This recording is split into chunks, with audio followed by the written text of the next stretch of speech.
Hey Dave, welcome to the MasterCard Cup. Just want to give you an opportunity here to view your swing at regular speed. We'll let that play on through, put you back in your dress position, and we'll go ahead and take a look at a few things for you. So while we got you back here in your dress position, let's take a look at your setup. Posture's pretty decent here. Spine's nice and straight and on a slight tilt. Legs come down into a nicely unlocked position. You do hold your arms a little bit too far out in front of you, and then the golf club works out to the ball.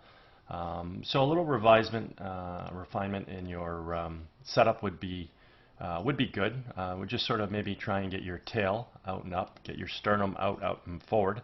That would just redefine your spinal position maybe a little bit, put on maybe just a little bit more of a slighter angle. And get it also maybe just a hair straighter. Not that it's a huge deal.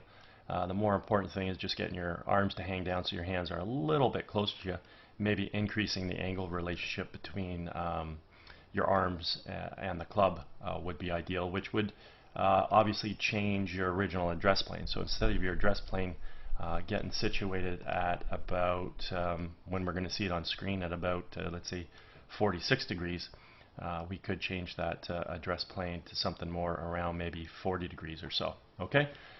From here, we can go ahead and take a look at your alignment. We can see your feet set up maybe just a little bit to the right here. We'll carry that out towards the intended fairway.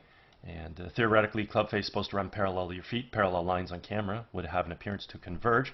And with that philosophy, we can see that you're sort of set up perhaps down the right side of the fairway, right edge, meeting towards the right rough there. So from here, you may be accustomed to sort of hitting little soft fades every now and again when you hit some pretty decent shots. From here, let's go ahead and do a little split screen comparison between you and Jordan Spieth. We'll flip him over to left-handed. That didn't flip over. There we go.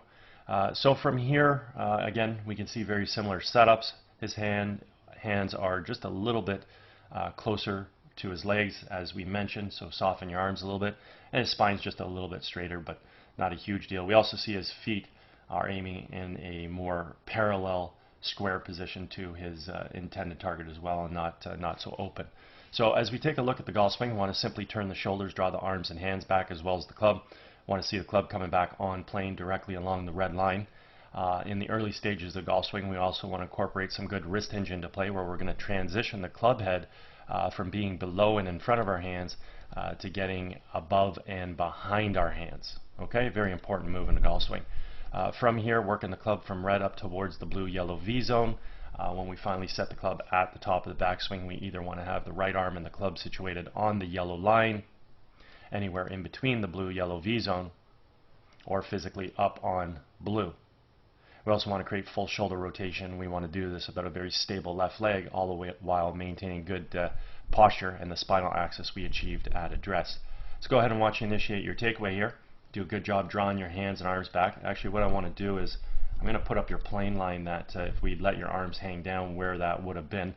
So that would have put your plane line, I think it was 40 degrees. So as you bring your golf club back, we can see that your hands come back nicely. Turning your shoulders. Club does have a tendency of moving underneath or inside the swing plane, but we can see that you're not as far inside your plane based on the new red line I put on the screen versus the original one. And that's just natural because your golf club at address is just pronated into too steep of a position just because you're putting your arms out of position. From here, as we continue to move back, we want to see some hinge and working that club above and behind your hands, which we see right there. So this is beautiful. You're right on plane. Everything looks really, really good. Let's just work this right up to the top here and see where you set everything. When you finally get to the top of your backswing, real nice position. You've turned your shoulders, excellent, stable left side, maintaining your posture. Arms are in good geometry relative to your core. Club's in good position relative to your arms. Again, your blue and your yellow line would have changed position as well based on the second red line. So the reality is your new yellow line would be parallel to the second one. And notice now your right arm's pretty much on that yellow line, so you're set in a perfect position. So at this point in time, the blue line's completely out of question. So Just paying attention to the new red and the new yellow lines. I mean, your backswing is pretty solid. From here, as we create our transition back into the ball, simply we want to move our weight from our left foot to our right, fire our knees and our hips laterally to the target, unwind our core, and fire our hands.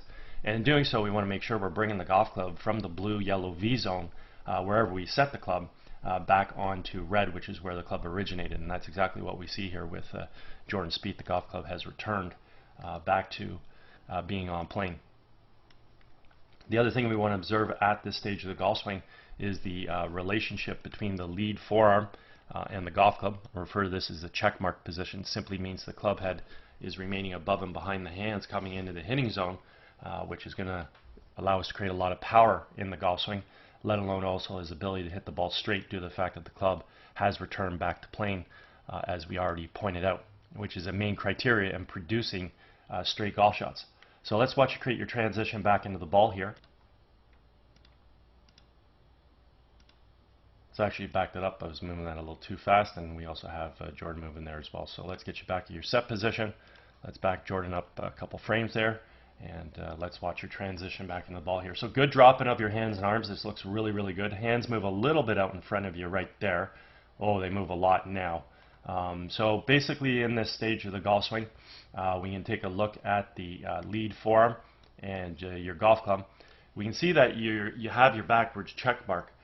The only problem is that the club head is not returning back to plane. So therefore that over the top move is going to cause your club to come in too steep, and therefore ultimately you're going to be attacking the ball a little bit from outside to inside. So as we can see with Jordan, again, his club returned back to plane here, and simply it tracks into the golf ball directly from the red line from on plane. And as previously stated, this is what allows us to produce straight golf shots in accordance to our alignment. Lastly, assuming obviously club face squares up via having a good grip. So three things we need in order to hit straight balls and be consistent are: we need good aim. Feet have to run parallel right of the target, as do the knees, hips, forearms, and shoulders.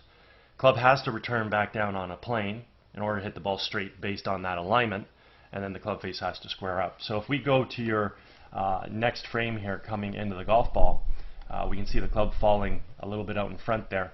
So ultimately you are attacking the ball just a little bit from outside to inside.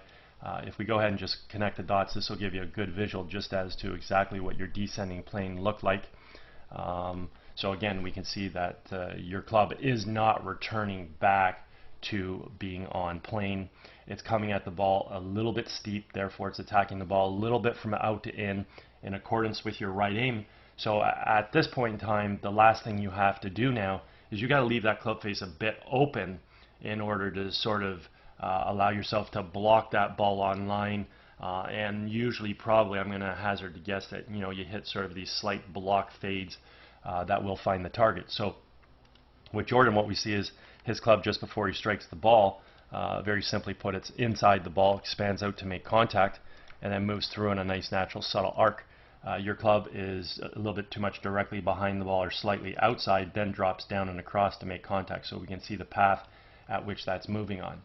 So very simply put, if you were to fully square the face up to that swing path, obviously what would happen is you would hit a nice solid shot, but unfortunately it's going in the direction of where you're swinging and also the direction of where you're aiming. Okay, if you happen to over release the club, not only would the ball go to the right, but it would go further right with a subtle pull draw or pull hook. So like I said, if you leave that face a little bit open, you can block that ball a little bit more on line. The ball can have a little bit of right to left spin, and you hit this sort of nice soft fade that will find the intended target. If you leave the club face too open, then the ball gets blocked out too far left. At that point in time, it has too much right to left spin, and we're going to hit more of a block slice that would obviously find its way to the left side there. Okay, so the end result of your golf shot is dictated based on the timing of the club face, because the club is attacking a little bit from out to in, swinging across. If we happen to square the face up, it follows red. Over release the club, follows the smaller red arrows.